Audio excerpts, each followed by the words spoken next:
What is up, everybody? And today we are going to talk about the AFC West as training camps are underway. Football is pretty much here. At least we have some football highlights from practice, which for us desperate football fans gets us excited because we can see some of our favorite players out on the field running routes, throwing passes. It's awesome. I'm so excited that we get football content. And in just a couple of weeks, we get some preseason football. And obviously, at this point, we're gearing up for the regular season. And when football is here, all is well. So I hope everyone is excited about that. We're going to dive into the AFC West today and break that down. Obviously, the AFC representatives in the Super Bowl, the Kansas City Chiefs, are in this division. And it's a division that is on the rise. I would say the Chiefs, for the past few years, kind of had it easy in the AFC West with not much competition. But last year, obviously, major changes happened in that division with the Broncos bringing in Sean Payton as their head coach, Jim Harbaugh leaving Michigan football, college ball, to join the LA Chargers. And now all of a sudden, those teams now are competent. And now we have the other team in that division, the Las Vegas Raiders, who were kind of the team that would get spanked around every year in that division. Now they bring in Pete Carroll out of a minor retirement, who is a very competent head coach. And now we got four great head coaches in this division. And I think this division has a chance to be pushing right up there with possibly the best division in football. Obviously, the AFC North is pretty stacked. The NFC North is very stacked. And I think the AFC West is right up there as well. So last year, the Chiefs obviously won this division pretty handedly. 15-2 was their record. Now, they had a lot of one-score games, and they ended up winning them all pretty much. But that record obviously, got them the first place. They won this division pretty handedly because of that. Second place was the Chargers, who finished at 11-6. And then the Broncos, who, finished at 10-7 and ended up sneaking their way into the playoffs. So, and then we got the Raiders, who last year finished 4-13. So, the Broncos in the playoffs last year got smacked by the Buffalo Bills. I'm trying to find what that score was, but they got smacked pretty well. So, they made the playoffs last year with a rookie quarterback, which is already an achievement. But then, obviously, first game of the playoffs, they get smacked around and the season ends. Meanwhile, the Chargers, what did they do in the playoffs last year? Who did they lose to? So the Chargers last year, Texans. No, that wasn't it. Who did they? Okay, here we go. That's right. They did get bounced by the Texans. I did not think it was the Texans.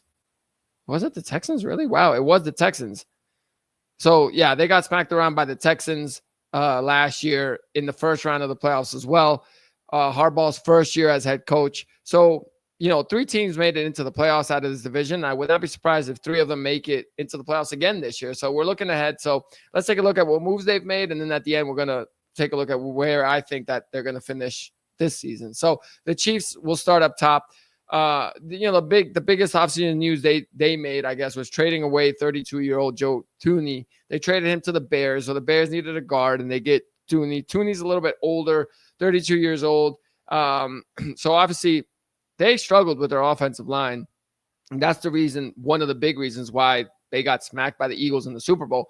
So by losing him, you're like, well, what are they going to do? But, they signed their backup left tackle, Jalen Moore. They signed him, so he's going to become their starter now. And then they also signed offensive lineman Trey Smith recently. And I'm looking at my notes over here. They also, with the 32nd pick in the draft, drafted Josh Simmons. So they have kind of beefed up the offensive line because they struggled and by trading away Joe Thuney. I don't think that's a terrible move for them because he's a little bit older. I think it's a good move for the Bears because you need a veteran in that sense. So it's a good win-win trade for them. But I think their offensive line is going to be a little bit better, if not about the same, which is something that's concerning because I think ultimately that's with Mahomes back there. If you can give him that extra second, Mahomes will probably never have incompletions. He's that good of a quarterback. They also re-signed their linebacker, Nick Bolton. So they addressed defensive. I mean, their defense was pretty good already. They make sure they shore that up. And George Karlaftis, they re-signed yesterday. So I would say the Chiefs stayed pretty much the same They're going to get Rashee Rice back, which is a big deal. Don't sleep on him. He's a pretty good receiver. Last year he got hurt early, so they struggled a little bit there. They still have Hollywood Brown. They have Xavier Worthy. So I think offensively they're going to be pretty dang good. Gardner Minshew's the backup quarterback. So if ever Mahomes needs to miss a game or two, I don't think it's complete catastrophe. I think he can come in and win a game for them or two, especially with a defense that can hold and an offense led by Andy Reid. So I think the Chiefs are in fine shape, but I just don't know that they've made the necessary movements to, I guess, get better, if that makes sense. But do they need to get that much better? I mean, they made the Super Bowl last year, and obviously they just had a pretty bad matchup with the Eagles. But, you never know. If the NFC team doesn't have as good of a front as the Eagles did, or the line plays a little bit better, maybe that makes the difference. So I think the Chiefs are fine. I think they, it's good that they didn't overreact. I mean, they've made the Super Bowl 3 straight years in a row. So they were in there trying to three-peat last year. So, I get that. That's fine. I think they did the right thing. I think they kept their guys that make a difference on defense. So overall, I think they had a solid offseason. The Chargers, meanwhile, re-signed Khalil Mack and Mike Williams, wide receiver, who had left for a year, but now they bring him back. They lost their top 2 corners, but they replaced them with decent corners. Asante Samuel, who's actually still a free agent, which is surprising. So he's still out there. They got Dante Jackson from the Steelers, so he'll most likely be a starter. They also signed Benjamin St. Just from the Commanders last year. So he's coming over now, and he'll be probably the other starter along with Jackson, because Christian Fulton is also a free agent that they haven't re-signed, and I don't think they plan on doing so. But the biggest news, I guess, for them, I would say, is drafting Omarion Hampton. They drafted a running back with the 22nd pick in the draft, and from what I've heard, he's pretty dang good. So if he can come in, Harbaugh loves to run the ball. They lose J.K. Dobbins, who goes to a rival. Essentially, he ended up signing with the Broncos, but you replace him with Omarion Hampton, fresher legs, younger kid, and I think that's a good move for them. And another year with Harbaugh and all that. So at most of these teams in the division, except for the one that we'll talk about last, I don't think are going to have way different seasons. I think the foundations are there, and they're just hoping that their own get better, which is right, like what they should be doing. The Broncos, I did think had a better offseason, slightly better than the Chargers. They also drafted a running back with RJ Harvey in the second round. He was a 60th pick. And with their first round pick, 20th, they drafted Jahdae Barron, a safety. And they also signed, I'm going to botch his name, but Tolana Hufanga. I know how he plays, but I don't know how to say his name. But they signed him over from the San Francisco 49ers. So he comes in as a veteran safety who's perfect for Barron to learn how to play ball under him. And Hufanga has had success in the NFL. He's a good safety. So they signed him. They signed Dre Greenlaw, also coming over from the 49ers. So those 2 moves are going to shore up their already pretty dang good defense. So I think the Broncos, in a way, got better on defense, and they already had a top 5 defensive unit.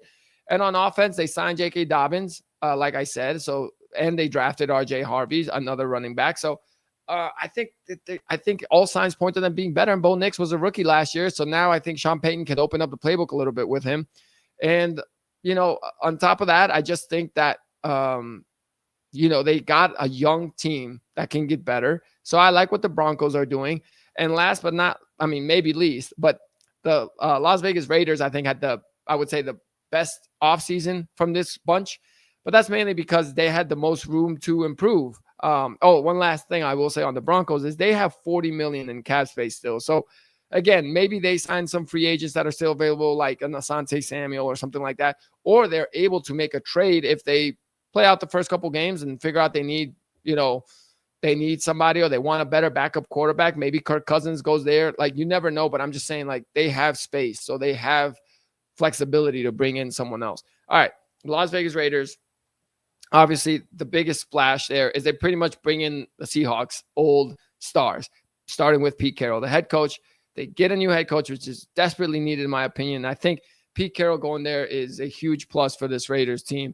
I think they also signed the guard, Alex Kappa, which, guards are maybe a boring position, but they're important, especially when you have a rookie running back that you just drafted at number 6 with Ashton Genty. So he's coming over. If he's a stud like everyone is saying that he is, this team already should be dramatically improved. And of course, they traded for Geno Smith, which is the biggest plus because this team has been pretty much going back and forth with starting quarterbacks, trying to figure out who it would be, whether it was Gardner Minshew or some other guys. Marcus Mariota was there for a while. Aiden O'Connell was a quarterback for a while. Again, finally, you solidify that QB spot. Geno Smith is there. He's a solid quarterback. At least brings some stability to the offensive side. They re-signed Max Crosby, which is their by far best defensive player. So overall, I would say they had the best offseason as far as improving. And again, they signed a safety, Jeremy Chin, who was with Carolina, solid safety. Eric Stokes, who was with the Packers, solid corner. Again, good offseason for them.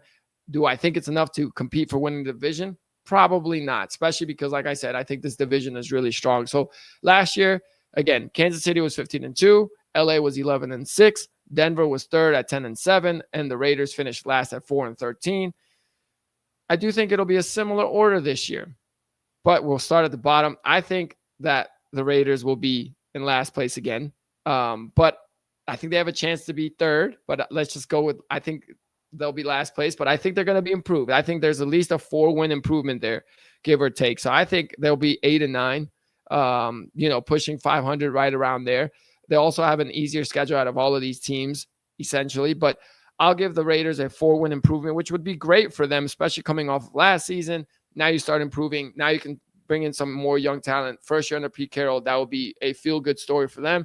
And I think that, they'll start looking into a playoff push for next year. But I'm going to have the Raiders at 8-9, and I'm going to have the Chargers at third at 9-8. I think they are a really good team, but I think I like what the Broncos are doing a little bit more. And Herbert, as much as we love Justin Herbert, I haven't seen that it factor with him to convince me that he is a top-tier franchise quarterback. I think he still has games where he throws 4 picks, or that playoff game against the Jaguars where he was terrible.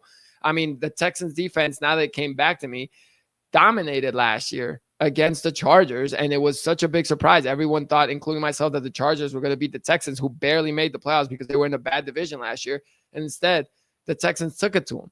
So, I like Jim Harbaugh, but I think even in that playoff game, I thought they're going to win for sure because they got Harbaugh. But ultimately, the talent on the field is what will make that final difference. And they didn't do it last year in the playoffs. And I think this year, I don't see them doing that either. Now, I'll give them, like I said, about 9-8, maybe 10-7. But I think the Broncos are going to be improved from 10-7. I think they'll be 11-6. So I'm going to have them with an extra win this year, finishing second in the division. And of course, we can't discount the Chiefs.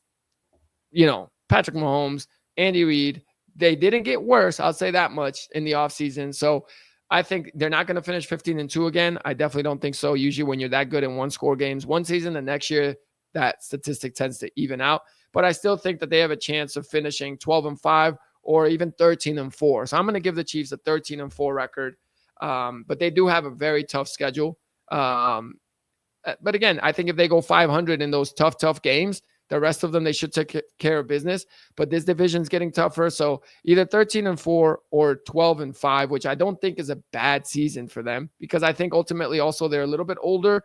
And I think they know, like, when it matters, they'll be in the playoffs. So 12-5 or 13-4. So let's go with 13-4. I'll just give the Chiefs that credit. But Chiefs, I think, will be number 1, 13-4. We got Denver at 11-6.